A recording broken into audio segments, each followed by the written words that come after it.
Welcome my YouTube channel students. आज हम लोग पढ़ेंगे भारतीय अर्थव्यवस्था स्वतंत्रता के बाद अर्थव्यवस्था 1950 से लेकर 1990 के बीच, है ना।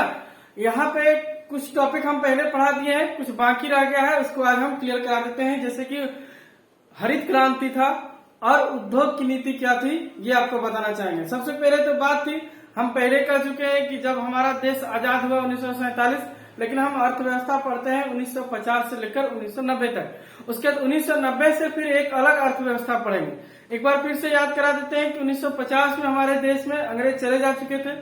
समस्याएं बहुत थी हमारे देश की। हमारे देश में सबसे बड़ी समस्या थी कि मेरा देश एक कृषि प्रधान देश था, जहाँ की सबसे अधिक जनसंख्या लगभग 80% पीपल जनसंख्या खेती पर निर्भर थी, कृषि पर निर्भर थी। और कृषि जो था हमारे भारत का सबसे खराब था। पूरे विश्व के में कृषि प्रधान देश होने के बावजूद भी हमारे यहाँ की कृषि व्यवस्था जो थी वो सर्वोच्च नहीं थी, आज भी लगभग नहीं है ना। तो क्या समस्याएं थी, ये समस्याओं को हम लोग बताए थे कि उस समय जो थी हमारे पास सिंचाई की व्यवस्था नहीं थी। हम मानसून आधारित कृषि करते थे, पानी पड़ेगा तभी कृषि होता था, और अगर पानी नहीं पड़ा तो उस साल कृषि नहीं होती थी, है ना। दूसरी बात थी कि लोगों के पास आधुनिक मशीनें नहीं थी कृषि करने के लिए, ट्रैक्टर नहीं था, बड़ा बड़ा खेती नहीं किया जा सकता था। जो भी करना है बैल हल और हाथों से किया जाना, ये भी एक समस्या थी, लोग नहीं कर पाते थे। सिंचाई की व्यवस्था सबसे खराब थी, सिंचाई तो बिल्कुल थी ही नहीं। सोचो, सिर्फ भगवान भरोसे पानी पड़ेगा तभी अनाज उगेगा, ऐसी हालत थी। साथ साथ बिचौलिया का हालत था देश में। सेवाएं, स्वास्थ्य सेवाएं, शिक्षा, इसकी भी बहुत भारी कमी थी। उसके बाद ललाओ या तो कहेंगे जो जमींदार कहिए या उस समय ऋण देने वाला लोग जो थे, उन लोग का भारी भारी भारी भरकम भार था लोगों के ऊपर कि उसका कर्जे नहीं चुका पाता था, इतना समस्या था। तो समस्याओं का समाधान करना बहुत जरूरी था। उस समय नया नया कंट्री बना है, नया नया देश बना है, देश की आर्थिक स्थिति खराब है, लोग गरीबी से मर रहे हैं, भुखमरी है, एक तरफ बेरोजगारी है, सिर्फ रोजगार है तो कृषि में है, कृषि में है तो कृषि आधुनिक नहीं है, लोग कर ही नहीं पा रहे हैं। बाकी क्षेत्रों का हालत भी खराब था।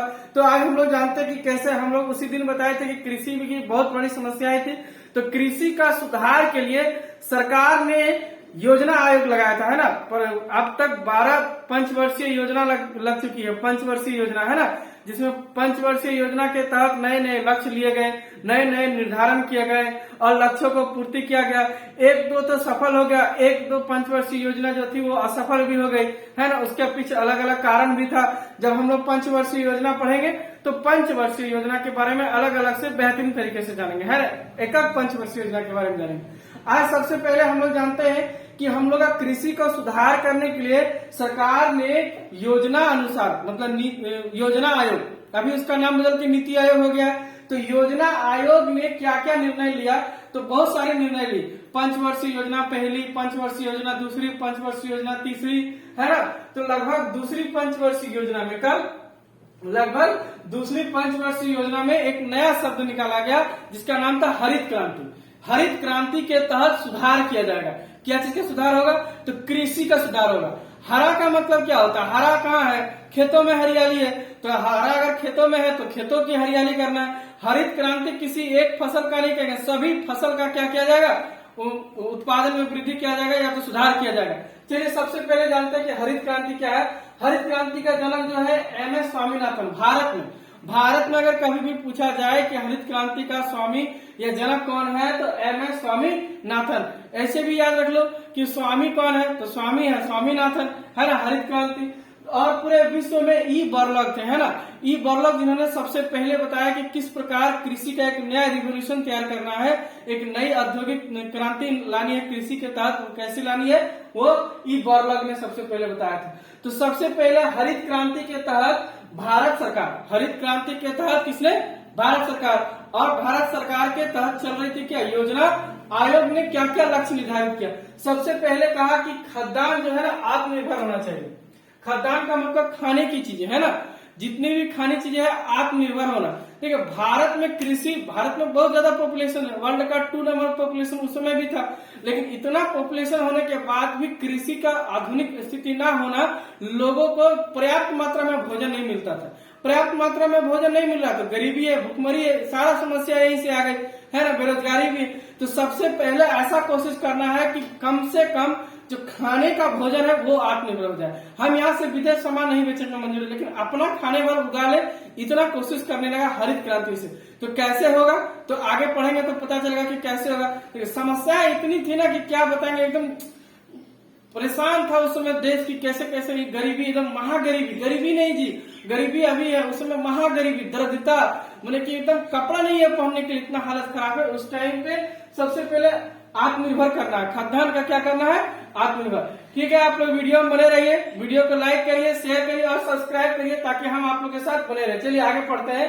खाद्यान्न का आत्मनिर्भर सबसे ज्यादा कोशिश किया गया कि HYV, है ना, HYV जानते हैं जी, हाइब्रिड बीज बोलते हैं हम लोग, है ना, आजकल बोलते हैं हाइब्रिड बीज का कमी था।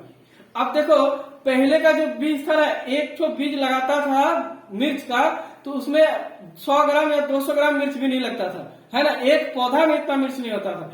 और अभी का जो हाइब्रिड बीज है, एक पौधा मिर्च का लगा दो तो एक पौधा में लगभग 5 किलो उत्पादन करता है। तो कितना है ना, देखो कितना का रेशियो बदल रहा है, 2 गुना 3 गुना नहीं, 10-10 गुना उत्पादन ज्यादा होती है। तो हमारे भारत में सबसे ज्यादा जो कमी थी वो थी हाइब्रिड बीज की। हमारे देश में हाइब्रिड बीज नहीं हुआ करते थे, हम लोग क्या करते थे, जो फसल उगाते थे उसी का बीज को रखते थे, फिर दोबारा उसी से फसल उगा देते थे।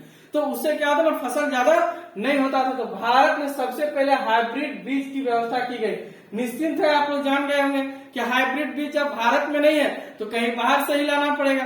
तो विदेश से आयात किया गया हाइब्रिड बीज का, कि भारत में हाइब्रिड बीज के तहत खेती कराई जाए ताकि उत्पादन में क्या हो, वृद्धि हो। नेक्स्ट था कि कृषि की आधुनिक तकनीक। आधुनिक तकनीक, हमारे कृषि पद्धति जो थी ना वो बहुत ही पिछड़ी थी, एकदम पिछड़ी हुई। हमारे यहाँ खेत है, जमीन है, सब चीज है, लेकिन खेती करने का साधन सही नहीं है, क्योंकि हमारे पास आज भी बैल और हल से खेती कर रहे हैं। अब बारिश हुई, सोच लो कि बारिश होती है, बारिश होकर फिर चली जाती है ना, मानसून की बरसात हुई, 8-10 दिन में पानी रहता है खेत में पूरा, उसके बाद कम हो जाता है। तो बताओ खेती कैसे होगा, 8-10 दिन में बैल और हल कितना खेत जोत सकता है ना, तो बहुत मुश्किल था। तो आधुनिक कृषि का जरूरत था, आधुनिक कृषि जहाँ पे ट्रैक्टर या मशीनों से खेती की जा सकती थी, और बहुत ज्यादा जरूरत था। अब बताइए, बड़ा से बड़ा खेत है पंजाब हरियाणा जो है, उस क्षेत्र में लंबी लंबी मैदान है हम लोग का, भारत का गंगा नदी के किनारे बड़ी बड़ी मैदान है। उन सब भूमियों में आसान नहीं था हल के द्वारा खेती करना, बड़ी बड़ी आधुनिक मशीनों की आवश्यकता थी, कटाई करने के लिए, बुनाई करने के लिए, थराई करने के लिए, है ना। गेहूं आ गया है, गेहूं काटेंगे, उसको फिर पीटेंगे तब गेहूं निकलेगा। अब थराई वाली मशीन है, थ्रेशर मशीन है, जिसमें आसानी से आप निकाल सकते हैं। तो इन सबका जरूरत को पूरा करना भारत का सबसे बड़ा लक्ष्य रखा गया, और इन लक्ष्यों को पूरा करने के लिए क्या किया, कहीं ना कहीं से इसको डिमांड करके भारत में मंगाया गया, है ना। नई तकनीक वाली मशीनें, कई तरह की मशीनों की भी जरूरत पड़ती है सर। धान से चावल निकालने वाली मशीनें, है ना,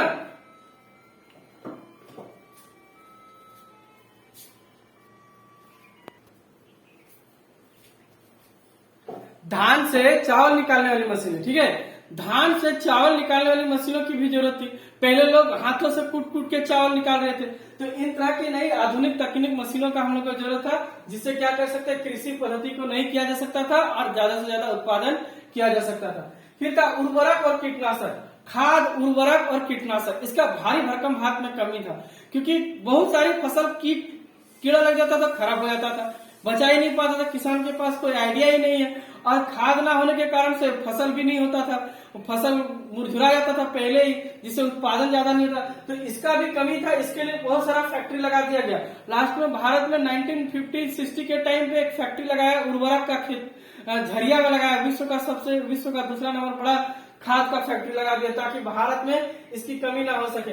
उत्पादन में वृद्धि करना, ये सबसे बड़ा लक्ष्य रखा गया। जब इतनी सारी चीजों की समावेश होगी तो क्या किया जाना है, उत्पादन में वृद्धि करना, ज्यादा से ज्यादा लोगों को उत्पादन करने के लिए प्रोत्साहित करना है। और सरकार द्वारा किसान को ऋण देना, सरकार को क्या देना है, ऋण दिया जाना, किसान को अलग अलग तरह से ऋण देने लगा, बैंक से लोन देने लगा, ताकि किसानों के पास पूंजी हो और वो क्या कर सके, खेती कर सके। और हाल ही में स्टार्ट हो गया है फसल बीमा, है ना, ये भी हरित क्रांति के तहत है। दिन के दिन क्या कर दिया गया, फसल बीमा लगा दिया गया, है ना। बीमा में फसल किया गया ताकि आपको नुकसान हो तो उसका भरपाई हो सके। शुरुआत में 1960 के दशक में हरित क्रांति की शुरुआत हो गई थी दूसरी पंचवर्षीय योजना में, लेकिन यह पंजाब और हरियाणा तक सीमित थी, है ना, और आंध्र प्रदेश, मध्य प्रदेश, इन कुछ राज्यों में सीमित थी। बाद में जब 1970 के दशक में चौथी पंचवर्षीय योजना आई, तीसरी पंचवर्षीय योजना आई, तो कृषि का एक आधुनिक तकनीक भारत में आया, आधुनिक विस्तार हुआ, एक नया रिवोल्यूशनरी बना, एक नई क्रांति आई और भारत विश्व में आज सबसे बड़ा कृषि प्रधान देश है और सबसे ज्यादा उत्पादन करती है। आज कई चीजों में हम लोग नंबर 1 है, कई चीजों में नंबर 2 है, धान उगाने में नंबर 2 है, गेहूं उगाने में, गन्ना उगाने में नंबर 2, तो कई सारा चीजों में जो है ना कि भारत क्या है नंबर 1 नंबर 2 में चला गया फसल उगाने में। और उस समय स्थिति इतनी खराब थी कि भारत के पास खुद का खाने का चावल नहीं होता था। आज सरकार के पास इतनी चावल है कि आपको 1 रुपया किलो चावल वो बैठा करके घर में दे सकती है। ये हमारा हरित क्रांति का ही एक नतीजा है, जो आपको घर बैठे सरकार एक व्यक्ति पर 5 किलो अनाज 1 रुपया किलो दे रही है। इसी का कारण है खाद्य सुरक्षा, यहीं से शुरू हुआ। जब भारत में खाना आएगा पूरा तब ना आपको देगा जी, उस टाइम पे बोले ना कि खाने के लिए नहीं है तो देगा कहां से। जब भर गया पूरा, कहते हैं ना कि पूरा पैक हो गया घर, तो चलो भाई आप देते हैं 1 रुपया किलो, 5 किलो अनाज आपको दिया जा रहा है ना। चलिए कभी एक दिन टॉपिक आएगा तो आपको इसके बारे में समझाएंगे, ठीक है। तो आप लोग बने रहिए, सब्सक्राइब करिए, लाइक करिए, देखिए मेहनत कर रहे हैं आप लोग के लिए। उद्योग तथा व्यापार, सबसे बड़ा समस्या था 1950 में उद्योग और व्यापार का। क्या समस्याएं थी? समस्याएं बहुत थी, लेकिन उसमें से कुछ गिना चुना हम लेकर आए हैं कि इतनी समस्याएं थी यार, समाधान ही नहीं किया जा सकता था, लेकिन बारी बारी से एक दो को कम किया जा सकता है। समस्याएं खत्म नहीं होती, जानिएगा, समस्याओं को कम किया जा सकता है या तो नियंत्रण किया जा सकता है। सबसे पहला था पूंजी का कमी। एक तो अंग्रेज हमको छोड़ के चला गया, हमारे पास कुछ है नहीं सेल्फ डिफेंस में, और जब हमारे देश में पैसा ही नहीं है, पाकिस्तान का बंटवारा हो गया भारत से, कुछ पैसे उसको दे दिए, भारत में पूंजी की भारी कमी हो गई। इतनी कमी थी कि नया नया बिजनेस नहीं लगाया जा सकता, सेटअप नहीं होगा बिजनेस, और अगर पूंजी की कमी में बिजनेस लगा देगा बिजनेस डूब जाएगा। ये सबसे बड़ा समस्या थी। दूसरा था भारी मशीनों का आयात। जितनी भी भारी मशीन था, मान लो फैक्ट्री लगा भी दिए तो क्या हुआ, मशीन तो हमारे देश में है नहीं, वो तो विदेश से ही मंगाया जाएगा। विश्व युद्ध चल रहा था, जो मशीन आ रहा था वो रास्ते में उड़ा दिया सब, है ना, वाहन पोते उड़ा दिया, तो मशीन तो आया नहीं। हम लोग के पास खटारा मशीन बचा हुआ, कितना उत्पादन होगा उसमें। यह हम लोग का राइट समस्या था, ओरिजिनल रियल समस्या। प्रोत्साहन की कमी, इसकी भी कमी थी यार। प्रोत्साहन जो है ना सबसे ज्यादा जरूरी होता है बिजनेस में, है ना। मोटिवेशन की कमी थी। लोग बिजनेस से डरने लगे कि डूब जाएगा व्यापार, पूंजी खत्म हो जाएगा तो हम सड़क पे आ जाएंगे, हम भी निर्धन हो जाएंगे, है ना। दूसरे विश्व युद्ध से बर्बादी, काफी ज्यादा बर्बादी हुआ दूसरे विश्व युद्ध। सेकेंड वर्ल्ड वॉर से इंडिया पूरी तरह से तबाह हो गया था, है ना। सारी मशीनें जर्जर हो गई थी, और उधर से आयात नहीं आया। 1945 में जो दूसरा विश्व युद्ध खत्म हुआ, 47 में देश छोड़ दिया मेरा। उनको पता ही नहीं था कि देश में इतनी समस्याएं थी। समस्या को दे करके चला गया, समस्या समाधान करके थोड़ी गया अंग्रेज। और था आधुनिक तकनीक की कमी। हमारे पास टेक्नोलॉजी तो बिल्कुल नहीं, वही पुराना टेक्नोलॉजी। गांधी जी को भी आप देखेंगे चरखा चला करके कपड़ा बना रहे थे। ये समस्याएं हम लोग का चल रहा था कि उस समय हाथों से कपड़ा बुना जा रहा था। बताओ हाथ से कितना कपड़ा बुन लेगा। मशीन था तो बहुत पुराना मशीन था, खराब हो गया तो भारत में इंजीनियर नहीं। अब आएगा लंदन से इंजीनियर भारत, तब ना उसको ठीक करेगा। गहरा जोखिम इसलिए लिखे हैं कि बिजनेस में रिस्क होता है भाई, जो रिस्क लेता है वही बिजनेस करता है। तो बिजनेस में नहीं सर, रिस्क और बिजनेस दोनों में रिस्क है ना। तो बिजनेस वही कर सकता है जो जोखिम उठा सकता है, रिस्क भी वही कर सकता है जो जोखिम उठा सकता है। तो गहरा जोखिम है, उससे ज्यादा जोखिम था, क्योंकि उस टाइम पे कोई सेटअप ही नहीं कर रहा है बिजनेस। तो उठाएंगे तो रिस्क है, अगर डूब गया तो खत्म। मतलब बिजनेस अगर डूबा सीधे रोड में आ जाता हो, तो इतनी बड़ी समस्याएं थी, है ना। अभी अगर कोई बिजनेस लगाता है डूब जाएगा तो रोड पे नहीं आएगा, लेकिन उस टाइम पे ऐसा था कि अगर डूबा तो सीधे सड़क पे। कम उत्पादक एवं लाभ, उत्पादन की क्षमता कम थी तो लाभ भी कम था, तो विकास भी नहीं था। चलिए तो क्या किया, क्या क्या निर्णय लिया गया जानते हैं। योजना आयोग ने नीतियां बनाई बिजनेस को सही करने का, उद्योग और व्यापार को सेटअप करने का कुछ नीति बनाया। तो क्या नीति बनाया, तो सबसे पहले भारी मशीन का उद्योग भारत में लगाना, सबसे ज्यादा जरूरी था कि भारी उद्योग का मशीन भारत में ही क्यों न लगा दिया जाए। विदेश से हम लोग क्यों लाएंगे मशीनें, है ना, विदेश से लाएंगे फिर अपना देश का वही हालत हो जाएगा, महंगा देगा हमको। क्यों ना हम लोग ऐसा करते हैं कि भारत में ही भारी भारी मशीनों का उद्योग लगा देते हैं। बड़ा बड़ा मशीन यहीं पर बनेगा, जितना फैक्ट्री में मशीन लगेगा यही बनेगा। तो उसके तहत पहली पंचवर्षीय, दूसरी पंचवर्षीय योजना में लगा दिया दूसरी पंचवर्षीय और तीसरी पंचवर्षीय योजना में दुर्गापुर, भिलाई, राउरकेला, बोकारो बड़ा बड़ा प्लांट लगा दिया। ये बड़ी बड़ी प्लांट है, चितरंजन लोकोमोटिव भी है, बहुत बड़ा बड़ा प्लांट लगा दिया, जिस प्लांट से क्या होगा, भारत में भारी उद्योग मशीन बनने लगी। नई तकनीक का विकास कर दिया गया, है ना। जो करना है भारत को भारत के लिए छोड़ दिया गया था कि आप लोग अपने से टेक्नोलॉजी का विकास करिए, इंजीनियरिंग की पढ़ाई करिए, नया नया चीजों को ढूंढिए, बनाइए, सीखिए और आत्मनिर्भर बनने के लिए छोड़ दिया गया कि तुम लोग अपने से आत्मनिर्भर हो। जितने भी बिजनेस वाले हैं अपने आप खुद को सेटअप करो, खुद को उठ खड़ा हो जाओ, इतना मेहनत कर लो कि हम लोग अभी मेरे यहाँ प्रतिस्पर्धा नहीं है। हम लिखे थे कहीं प्रतिस्पर्धा, है ना, प्रतिस्पर्धा नहीं है मेरे यहाँ कोई विदेश से भी व्यापार करने नहीं आ रहा है, या हम कहीं नहीं जा रहे हैं। खुद से उठो, खड़ा हो, चलो और भागो, ऐसी स्थिति बना दी, आत्मनिर्भर उद्योग बनाने के लिए तय कर दिया गया। और सरकार ने पूंजी के लिए ऋण भी देना शुरू किया। सरकार और बैंक दोनों ने देना शुरू किया कि भारी भरकम ऋण दिया जाए और जोखिम को कम किया जाए। संरक्षण भी दिया, सरकार ने संरक्षण भी दिया, सब्सिडी भी दिया, ताकि बिजनेस उठे और खड़ा हो। और रोजगार में सृजन हुआ, लोगों को ज्यादा से ज्यादा रोजगार देने का प्रयास किया। जब देखो भारी उद्योग लग जाएगी, भारी मशीनें भारत में ही बन जाएगा, तो फैक्ट्रियां आसानी से लग जाएगी। यहाँ पे सरकार ऋण भी दे रही है, आपको कंपटीशन से भी बचा रहा है, प्रतियोगिता से भी बचा रहा है, और लोगों को रोजगार भी मिल रहा है। तो रोजगार जहाँ मिलना शुरू हुआ, देश में तरक्की भी होना शुरू हो जाएगा, है ना। विदेशी निवेश जो थी वो सीमित थी, इसलिए लिखे हैं सीमित, क्योंकि आपको इसके बारे में आगे चल के पता चलेगा। विदेशी निवेश में विदेश से जो पैसा आ रहा था वो लिमिटेड था। जैसे दुर्गापुर, भिलाई, राउरकेला, बोकारो जितनी भी फैक्ट्रियां लगी थी, कहीं ना कहीं विदेश से मदद मिला था, है ना। तो ये विदेश से पैसा जो निवेश था वो सीमित था, जबकि अभी थोड़ा अलग है। उत्पादन शुल्क, है ना, उत्पादन शुल्क का कमी कर दिया गया था, ताकि उत्पादन शुल्क अगर कम होगा तो लोग ज्यादा से ज्यादा उत्पादन करेंगे।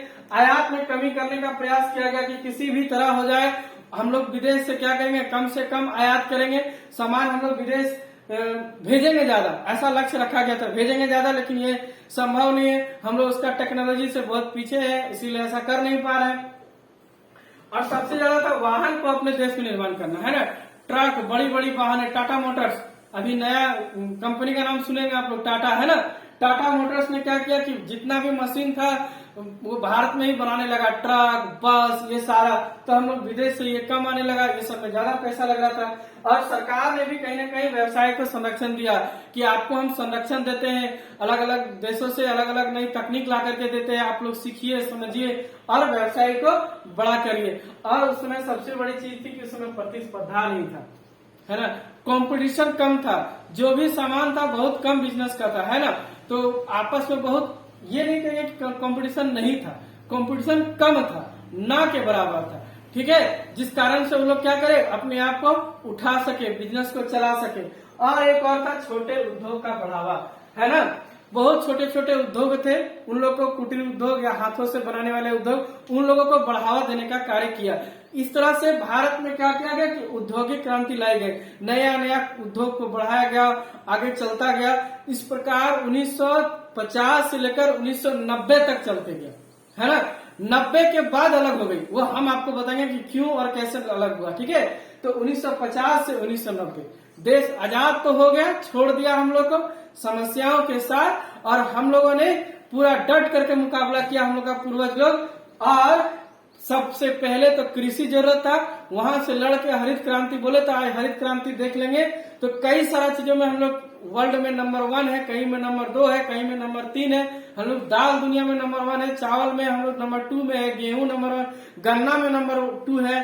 ये बदलते रहता है नंबरिंग, है ना, हर साल उसका गिनती होता है। तो ये इस तरह से हम लोग अब वर्ल्ड में कृषि के लिए आगे आ चुके हैं। उसी प्रकार उद्योग में भी हम लोग को बहुत समस्या थी। जब भारत में भारी उद्योग लगा तो भारत भी आज उद्योग में अपना परचम ला रहा था। आज विश्व व्यापार में भारत का भी एक परचम है। भारत कई चीजों को विश्व में बेचती है और लाती भी है, लेकिन बेचती भी है। ठीक है, तो इस प्रकार आज का टॉपिक हम लोग का खत्म हो गया कि भारत का 1950 से लेकर 1990 तक की जो अर्थव्यवस्था थी वो आपको हम बता दिए। ठीक है, अब नेक्स्ट डे हम लोग इसके आगे पढ़ेंगे। ठीक है, थैंक यू। वीडियो को लाइक करिए, सब्सक्राइब करिए। Thank you.